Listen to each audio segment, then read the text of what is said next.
খান নামে পোস্টার ঘিরে বিতর্ক। বিষ্ণুপুরে বিজেপি সাংসদ সৌমিত্র খান নামে পোস্টার। বিষ্ণুপুর বিজেপি সাংগঠনিক জেলা কার্যালয়ের সামনে সেই পোস্টার পড়ে, যেখানে সৌমিত্র খাঁর বিরুদ্ধে দুর্নীতির অভিযোগ তুলে সেই পোস্টার। আর এই পোস্টার ঘিরে কিন্তু তরজায় তৃণমূল বিজেপি। যারা করছেন তারা ভালো থাকবেন। বিজেপি 35টা সিট পাবে বিষ্ণুপুর লোকসভায়। বিজেপি 3 লক্ষ ভোটে জিতবো, এটা নিশ্চিত হয়ে বলে। এছাড়া কে করছে আমার সব দেখে কি লাভ, আমি এনজয় করছি।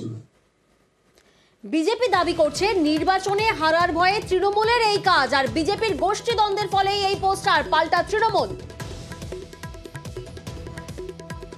রাতের অন্ধকারে কারা বের, যারা চোর ডাকাত বদমাইশ, আর এরা সবই তৃণমূল আসছে। গণতান্ত্রিক ভাবে ভোটে লড়ার ক্ষমতা এদের নেই, লড়বার আগে হেরে যেয়ে বসে আছে, যার জন্য এইসব রকমের কথা রটনা করছে। এই গোষ্ঠীদ্বন্দ্ব উপর থেকে নিচ পর্যন্ত বিজেপি চলছে।